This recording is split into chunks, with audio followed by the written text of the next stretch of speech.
The first hint of autumn tinted the leaves gold as I sat across from my father at our weekly lunch, watching him check his watch for the third time in 15 minutes. Connor Madison, once the steadfast pillar of my life, now seemed perpetually distracted, perpetually late for something, or someone, else. "Sorry, Olivia," he said, not quite meeting my eyes. I promised Elise I'd help her pick out new office furniture. She's redecorating the executive suite. Elise. Even her name left a bitter taste in my mouth. 26 years old. Barely out of college when she'd started as his executive assistant. Now, at 28, she was his wife. 2 years younger than me. Of course she is, I replied, forcing neutrality into my voice. The corner office needs a woman's touch, I suppose. Dad shifted uncomfortably, finally looking up from his half-eaten salmon. You know it's not like that. She has excellent taste. Among other skills, I thought grimly. Anyway, he continued, brightening, how are things with you? Legal department still keeping you busy? I nodded, swallowing a bite of salad that suddenly tasted like cardboard. The Westridge acquisition is more complicated than we anticipated. I've been working late most nights. That's my girl, he said with familiar pride. Always the hardest worker in the room. The praise rang hollow.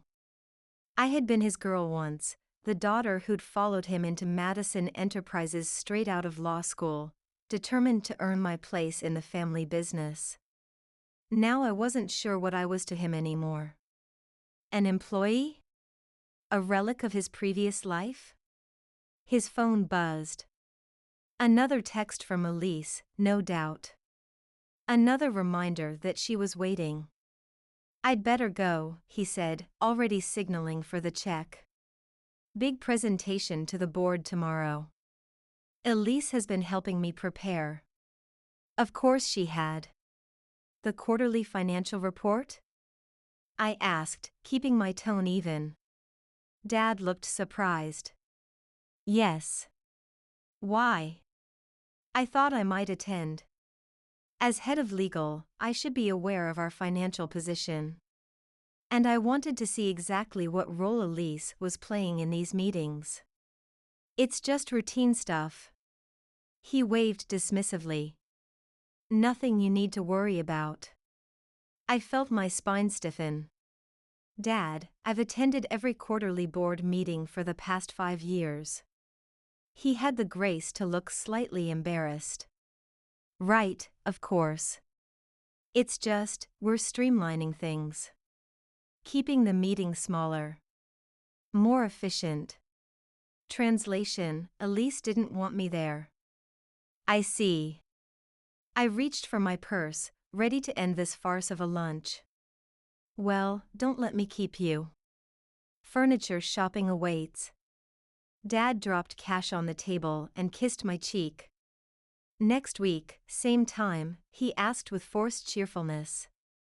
Wouldn't miss it, I lied. I watched him hurry away, his tall frame weaving through tables with newfound energy now that he was released from my company. At 62, Connor Madison still cut an impressive figure, distinguished silver hair, tailored suit, the confident stride of a man who'd built a technology empire from the ground up. A man now completely besotted with his young wife. My phone buzzed as I gathered my things. It was Marcus Chen, my friend from legal who'd been with the company almost as long as I had. Urgent. Need to talk. My office ASAP. 20 minutes later, I was sitting across from Marcus in his meticulously organized office, listening as he carefully closed the door before speaking. Your father's transferring shares, he said without preamble. I felt the blood drain from my face. What? Marcus slid a document across his desk. I wasn't supposed to see this. It was misfiled with the Westridge paperwork. I scanned the paper, legal training kicking in as I absorbed the implications. He's transferring 30% of his holdings to Elise, I said numbly. That's more than I own. It gets worse, Marcus said, his voice low. There's talk of restructuring the executive team. Word is your stepmother's being groomed for COO. She's been his wife for less than a year. I couldn't keep the outrage from my voice. She doesn't have the experience or. She has your father's ear, Marcus interrupted gently. Right now, that's all that matters. I leaned back in my chair, mind racing. Connor Madison owned 65% of Madison Enterprises. I owned 15%, gifted to me when I graduated law school. The remaining 20% was distributed among the board and key executives. If he transferred 30% to Elise, she'd be the majority shareholder if anything happened to him, I whispered, the realization like ice in my veins. Marcus nodded grimly. And you'd be at her mercy. I stood up, smoothing down my skirt with hands that refused to stay steady. Thank you for telling me. What are you going to do? He asked. Good question. What could I do? Madison Enterprises was my father's company. He had the right to distribute shares however he wanted. He had the right to promote whoever he wanted. Even if it meant choosing his new wife over his only daughter. I'm not sure yet, I admitted. But I'll think of something. Back in my office, I closed the door and leaned against it, allowing myself one moment of pure, undiluted panic. Then I took a deep breath and crossed to my desk. If I was going to fight for my place in the company, in my father's life, I needed information. I pulled up Elise's personnel file. Graduate of Middleton College with a degree in communications. Previous experience as an administrative assistant at 2 smaller firms. Nothing remarkable. Nothing that explained her meteoric rise from executive assistant to soon-to-be COO. Nothing except her relationship with my father. Next, I examined the company structure.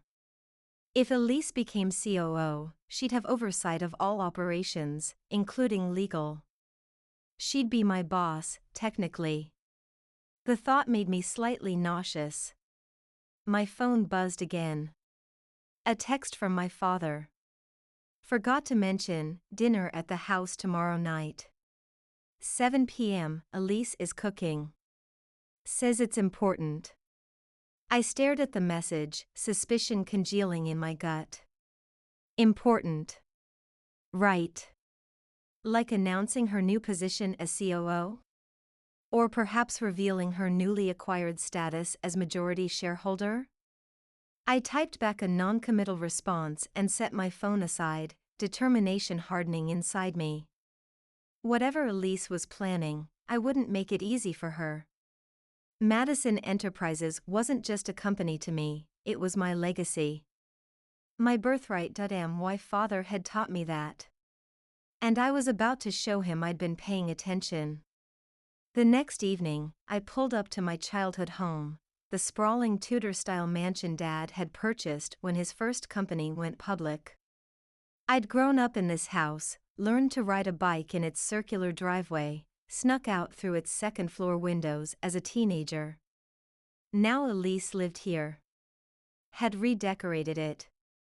Had claimed it as her own, straightened my shoulders and marched to the front door, armed with the one thing I knew would bother my new stepmother, a bottle of my father's favorite scotch. The kind Elise, with her carefully cultivated taste for champagne and trendy cocktails, would never think to buy him. The door swung open before I could knock. Elise stood there in a sleek black dress that probably cost more than most people's monthly salary, her caramel-colored hair falling in perfect waves around her shoulders. Olivia, she said with practiced warmth. Right on time. I offered a smile that didn't reach my eyes. I'd never be late for one of your dinners. She accepted the bottle with a tight smile of her own. How thoughtful. Though Connor's cutting back on his scotch these days. Doctor's orders. Of course he was. Because Elise had decided it. I followed her inside, noting the changes to the house. The warm, eclectic decor my mother had cultivated was gone, replaced by sleek, modern furnishings that looked more like a magazine spread than a home. Even the family photos had been reduced to a carefully curated selection, artfully framed and arranged. I noticed my graduation photo was missing from the mantel. Dad emerged from his study, looking relaxed in casual slacks and a gray cashmere sweater. "There's my Liv," he said, embracing me with genuine affection. At least that hadn't changed.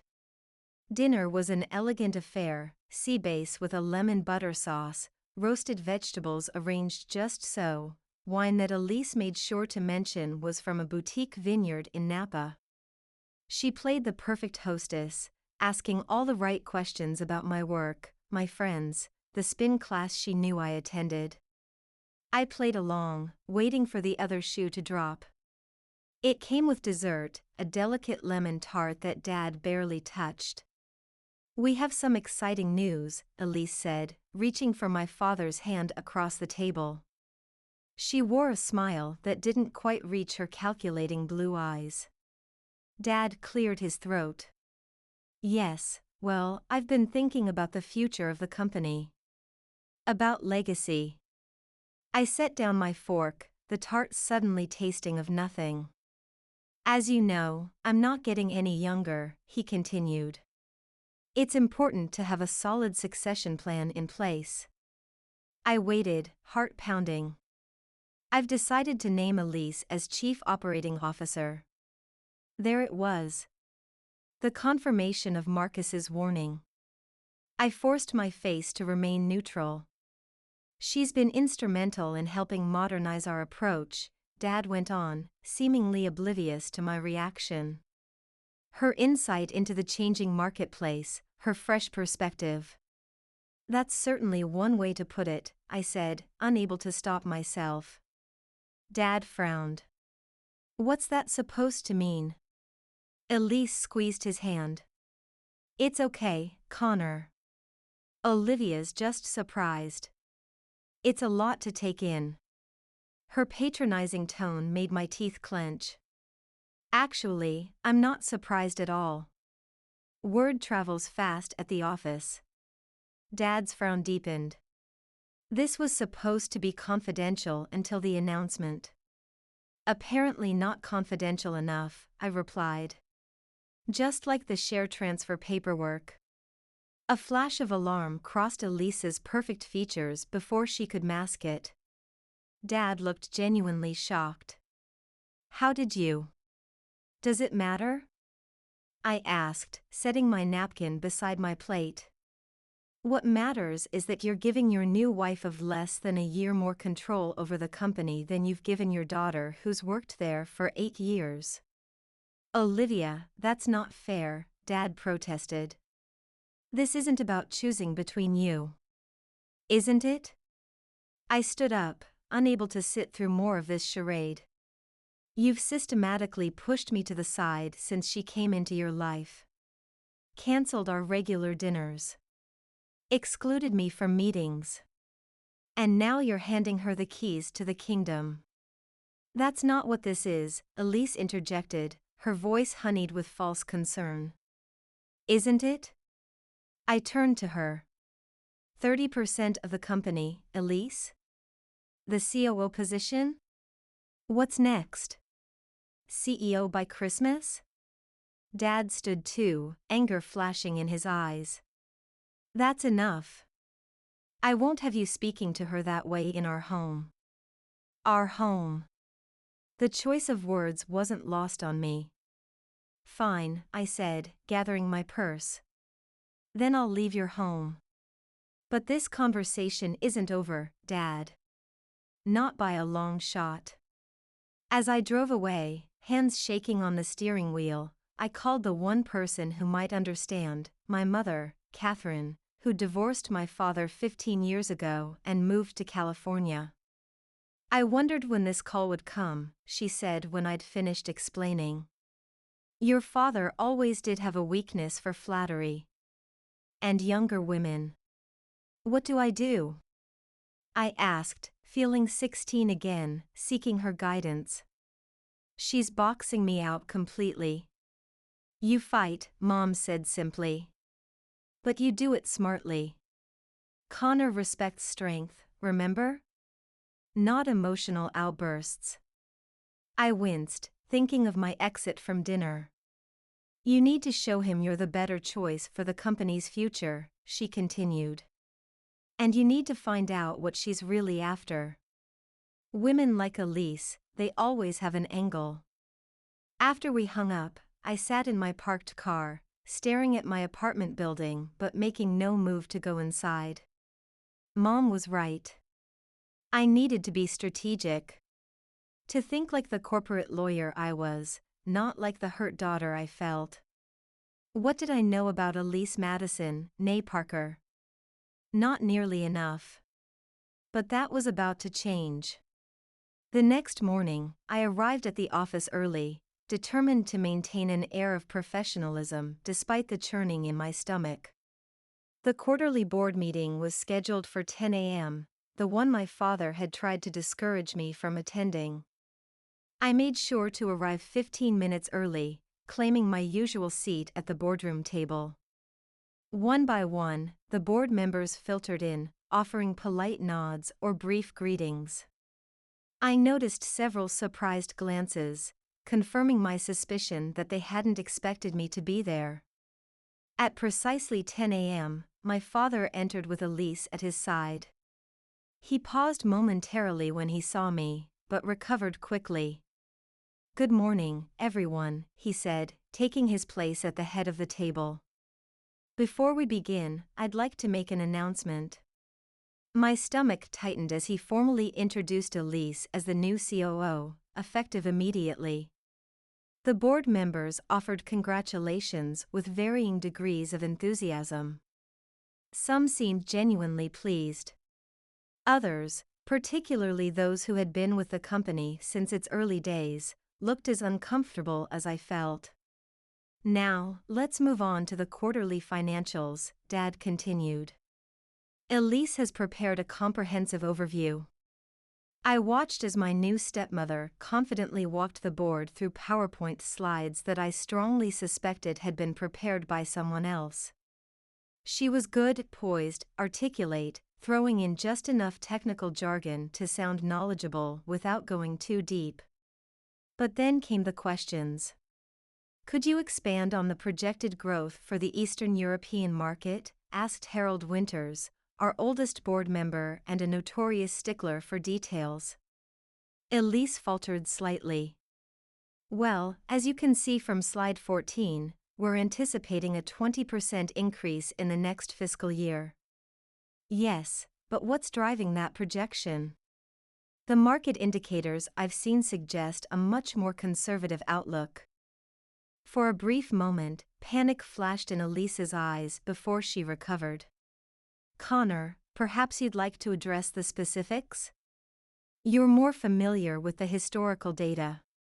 My father jumped in smoothly, but I'd seen it, the crack in her facade.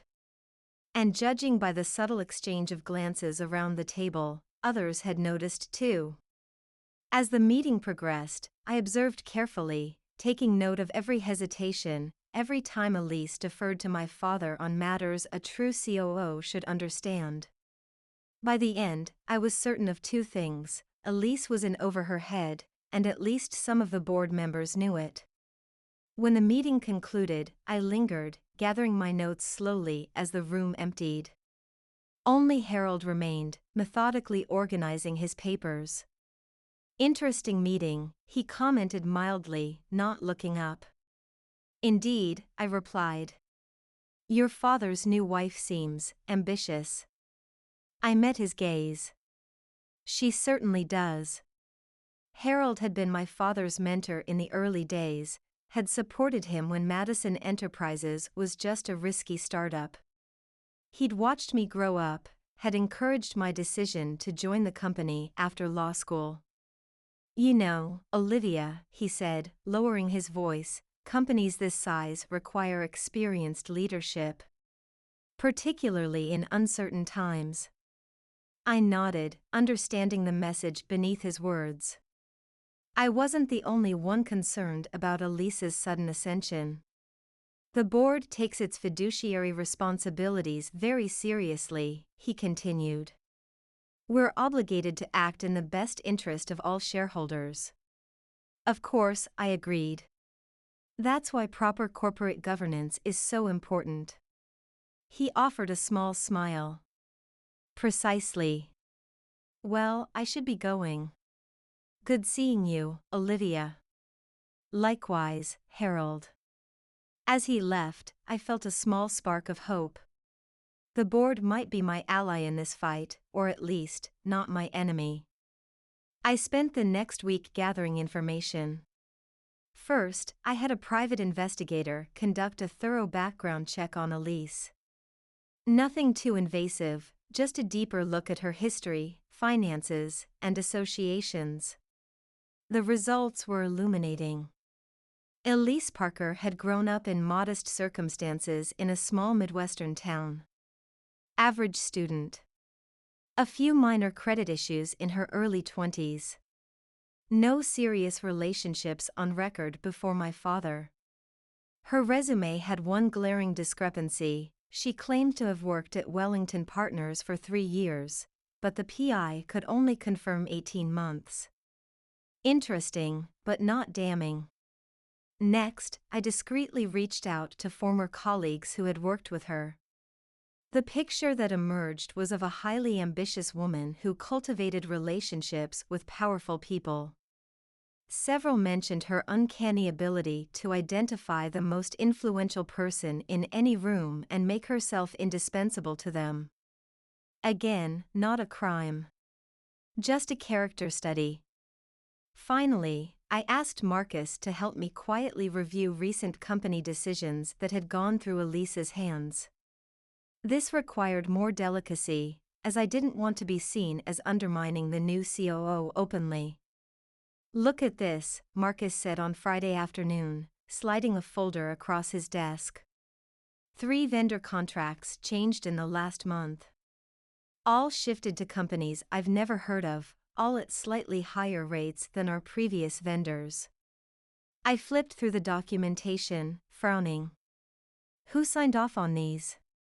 "Your father, on Elise's recommendation. She claimed they offered better quality or faster turnaround times." "And has anyone verified that?" Marcus shook his head. "Not that I can find." I tapped the folder thoughtfully. "Let's do some digging on these companies. Ownership, history, client list, everything." "Already on it," Marcus said. "Should have something for you Monday." I was about to thank him when my phone buzzed with a text from my father. "Need to see you. My office, 15 minutes." I found Dad standing at the window of his corner office, hands clasped behind his back. He turned when I entered, his expression unreadable. "Sit down, Olivia." I complied, bracing myself. "It's come to my attention that you've been asking questions about Elise. About her background, her work here. Even having conversations with board members about corporate governance." His voice was calm, but I could hear the anger underneath. "I'm head of the legal department," I replied evenly.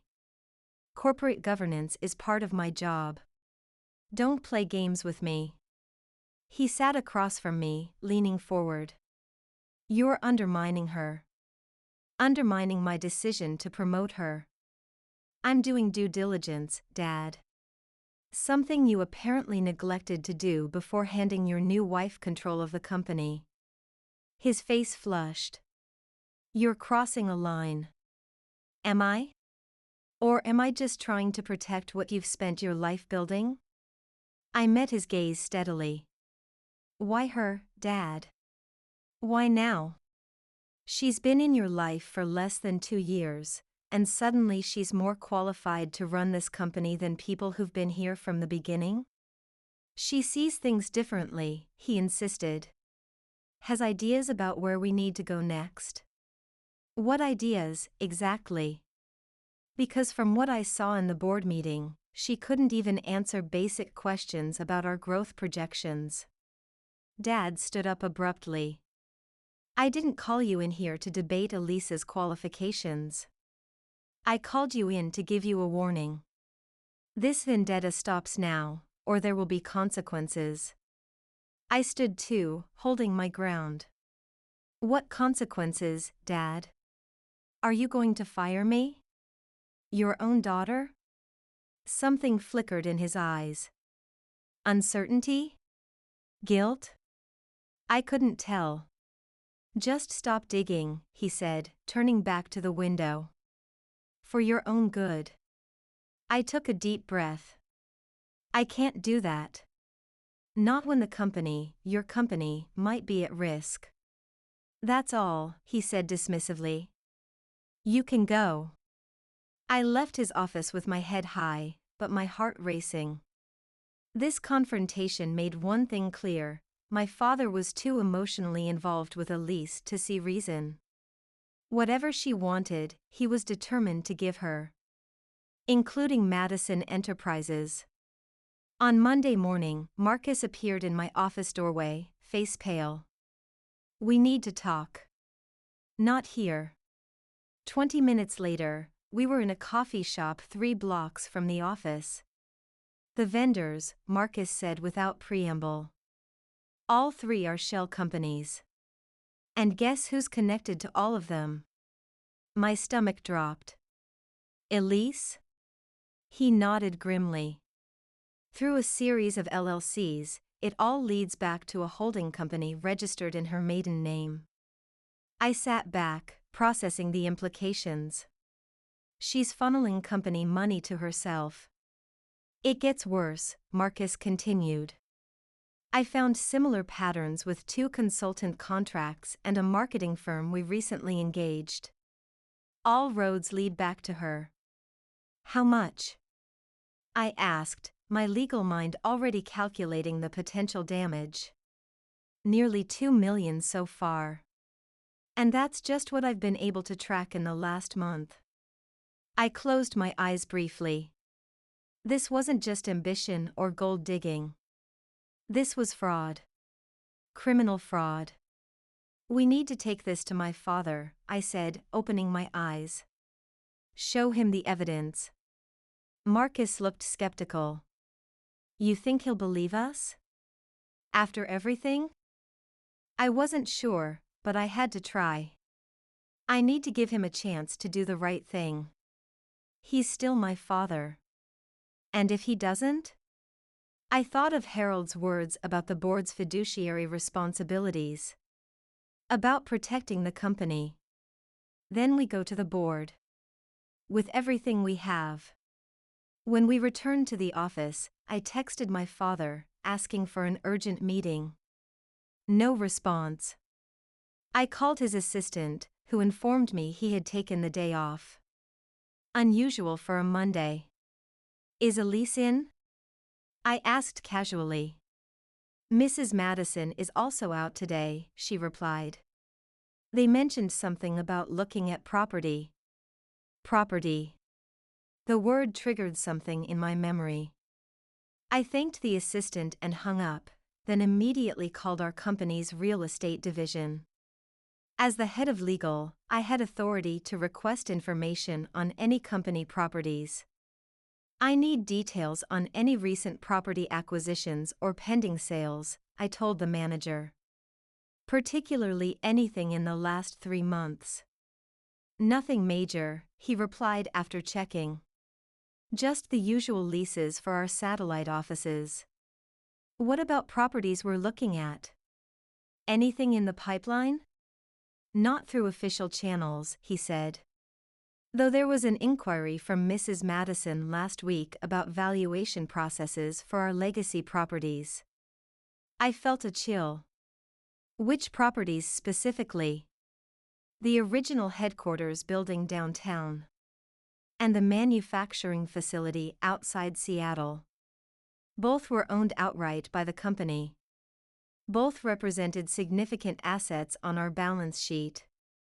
Neither had been discussed in any recent board meetings. I thanked him and hung up, mind racing. Why would Elise be asking about property valuations unless she was planning to sell? A quick check of company bylaws confirmed what I already knew: any sale of major assets required board approval.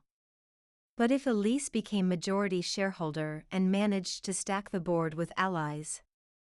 My phone rang. It was Harold Winters. "Olivia," he said without preamble. "Are you aware your father has called for a special board meeting on Friday? Something about restructuring company assets for future growth."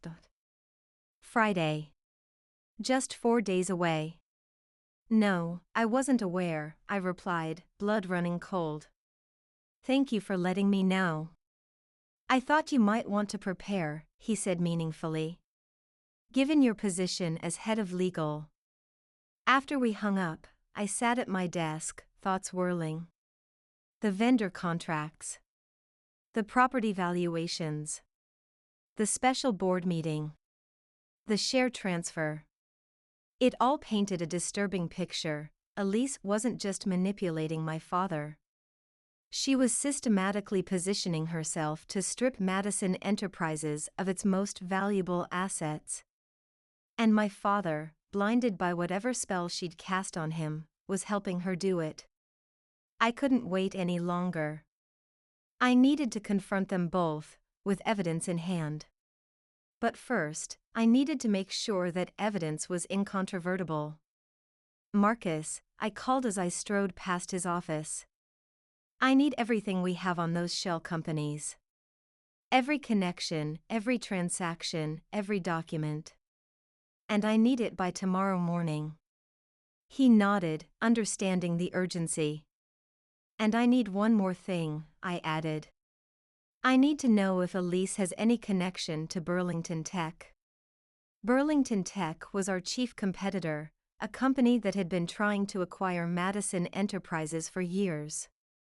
My father had always refused to sell, believing in keeping the company independent. If Elise had connections there, it would explain everything. I worked late into the night, reviewing company documents, financial statements, anything that might shed light on Elise's true intentions. Around midnight, a message from Marcus popped up on my screen. "Found something." Burlington Tech CEO Jack Reynolds was on the board of Wellington Partners while Elise worked there. They overlapped for about a year. It wasn't a smoking gun, but it was another connection. Another piece of the puzzle. I was about to reply when my phone rang. Dad's number flashed on the screen. "Hello? Olivia." His voice sounded strange. Subdued. "Can you come over? We need to talk." I glanced at my watch. "It's after midnight. It's important. Please." Something in his tone made me agree. 30 minutes later, I was pulling up to my childhood home for the second time that week. Dad answered the door himself, looking older than I'd ever seen him. Gone was the confident tech mogul, replaced by a man who seemed diminished somehow. "Come in," he said, leading me to his study. "Can I get you a drink?" "I'm fine," I replied, taking a seat. "What's this about?" He poured himself a scotch. Apparently Elise's health dictates only applied when she was present, and sat heavily in his leather chair. "I received some documents today," he said slowly. "Financial reports that don't match our official records. Vendor contracts I don't remember approving. Property valuations I never requested." My heart skipped. And they all seemed to involve Elise. He took a long sip of his scotch. I confronted her. She denied everything, of course. Said someone was trying to frame her. To come between us. What do you believe? I asked carefully. He looked up, eyes red-rimmed. I don't know what to believe anymore. That's why I called you. I need clarity. I could hardly believe what I was hearing. After weeks of dismissing my concerns, of siding with Elise at every turn, he was finally showing doubt. I have evidence, I said. Concrete evidence that Elise has been funneling company money to shell corporations she controls. And there's more. She's been asking about selling our major properties. I know, he interrupted. She said it was part of a modernization strategy. That we could lease more efficient spaces and free up capital for expansion. Did she mention who the buyer might be? He frowned. She mentioned a few investment groups. Said she had contacts who were interested. Dad, I said gently, I have reason to believe she's working with Burlington Tech. Or at least with Jack Reynolds. The color drained from his face. Jack? That's impossible. She knows how I feel about him, about that company. Does she? Or does she know that Burlington would pay a premium for our assets, especially if they were sold off piece by piece? Dad stood abruptly, pacing the room. I need to see this evidence. All of it. I'll have everything compiled by morning, I promised. But there's something else we need to discuss. The share transfer. He stopped pacing. What about it? Have you already finalized it? Transferred the 30% to Elise? He hesitated, then shook his head.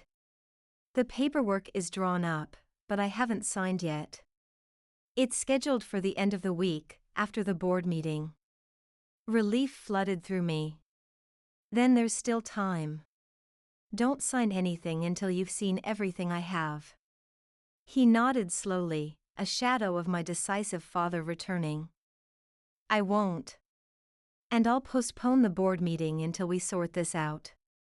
As I drove home in the early hours of the morning, I felt a cautious optimism. My father was finally listening. The spell was beginning to break.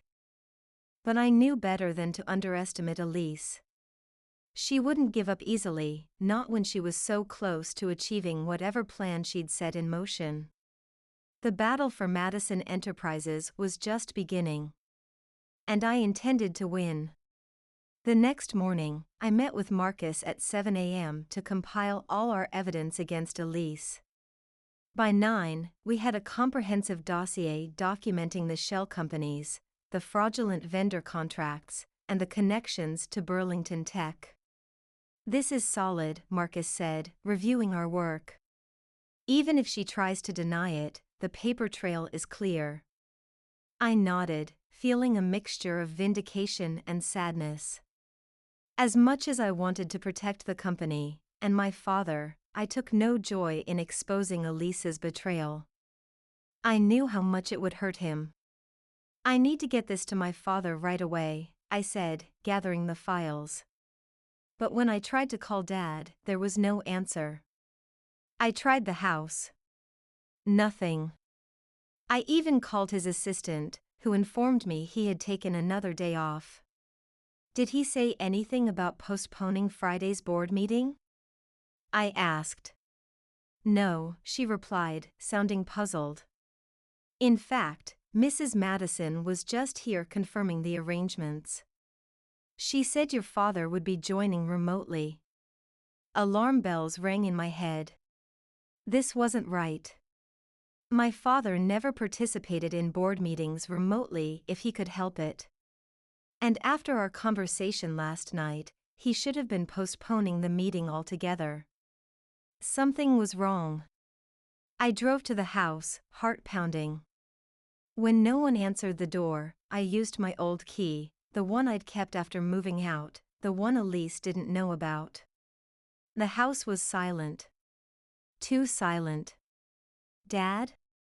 I called, moving from room to room. Are you here?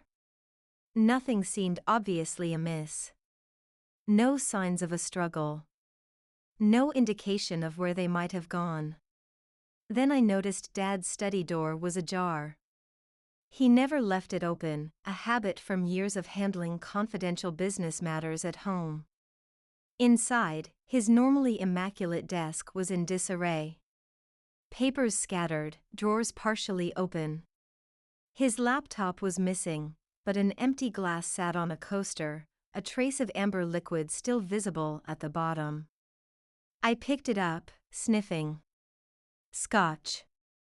The same drink he'd been having last night when I left him. On a hunch, I checked his medicine cabinet. His blood pressure medication was there, but the seal was broken on a bottle of sleeping pills I didn't recognize. Prescribed 2 weeks ago. Elise's name was on the label. I called Marcus immediately. I think Elise has done something to my father. He's not at the house, he's not answering his phone, and his study looks like there was a struggle. Should we call the police? Marcus asked, concern evident in his voice. I hesitated. Without proof of foul play, the police might dismiss my concerns as a family squabble. And if Elise had simply convinced my father to go somewhere with her, perhaps to avoid me and my evidence, involving the authorities could backfire. Not yet, I decided. First, I need to check a few more places. I drove to my father's lake house, a secluded property about an hour outside the city. It had been my mother's favorite retreat, and after the divorce, Dad had kept it as a weekend getaway. Elise had never shown much interest in it, preferring luxury hotels and exotic destinations for their vacations. Which would make it the perfect place to keep him isolated from outside contact. The long driveway was empty when I arrived, but the house wasn't. A light was on in the main room, visible through the windows. I approached cautiously, not wanting to alert anyone to my presence. Through the window, I could see my father sitting in an armchair, staring blankly at a television that wasn't turned on. He looked dazed. Not himself. There was no sign of Elise. I tried the door. Locked. I moved around to the back, to the kitchen door that was often left unlocked for service providers. It opened silently. Dad? I called softly, entering the house. It's me. He turned slowly, his movements sluggish. Olivia? What are you doing here? I rushed to his side, alarm growing at his unfocused gaze. I've been looking for you. Are you okay? He frowned, as if trying to remember something. I'm fine. Just tired. Elise said I needed rest before the big meeting. What meeting? The board meeting. On Friday. He rubbed his eyes. Something about restructuring. I took his hand, noticing how cold it felt. Dad, do you remember our conversation last night? About Elise. He looked confused. Last night? I was here last night. With Elise. That was impossible. I'd seen him at the house. We'd talked in his study. Dad, that's not right. You were at home. We talked about Elise, about the company. He shook his head, becoming agitated. No. I've been here since. He couldn't seem to remember. A terrible suspicion formed in my mind. Dad, have you been taking any medication? Maybe something to help you sleep? He nodded vaguely. Help me sleep, he murmured, reaching for a small prescription bottle on the side table. Elise gives me 2 every night. Says I've been working too hard. I picked up the bottle, my heart sinking as I examined the label. The dosage was twice what would normally be prescribed. combined with alcohol, like the scotch he'd been drinking. "Dad, I don't think you should take any more of these. Let me get you some water instead." While he sat there, still disoriented, I quickly searched the house. In the master bedroom, I found Elise's laptop open on the bed. And beside it, a printed itinerary for 2 first-class tickets to the Cayman Islands departing Saturday morning, the day after the board meeting. On the nightstand lay a legal document. The share transfer paperwork, ready for my father's signature. And a second document I hadn't known about, a power of attorney form granting Elise full control over my father's assets. My blood ran cold. This wasn't just corporate fraud anymore. This was something far more sinister. Back in the living room, I found my father dozing in his chair. Gently, I woke him. "Dad, we need to go. Right now." I helped him to my car, his movements still sluggish from whatever Elise had been giving him. As we drove away from the lake house, I called Marcus. "I found him. He's been drugged, heavily sedated. Is the dossier ready?" "Yes, and there's more. I found connections between Elise and 3 board members. She's been courting them, preparing for Friday's vote." "We need to move now," I said, glancing at my father in the passenger seat. "Call Harold Winters. Tell him to convene an emergency board meeting, today. And have security detain Elise if she comes to the office." By evening, the Madison Enterprises boardroom had become the stage for Elise's final act. The evidence against her was overwhelming. The shell companies. The drugging of my father. The planned asset stripping of the company. When security brought her in, the confidence drained from her face as she saw my father, clear-eyed and furious, sitting at the head of the table. "It's over, Elise," he said, his voice steady with cold determination. "You never expected me to choose my daughter over you. That was your mistake." As she was escorted out, her eyes met mine in one final venomous glare. But I felt no triumph, only relief. My father reached for my hand across the table, a gesture of reconciliation and trust. "I'm sorry I didn't listen sooner," he whispered.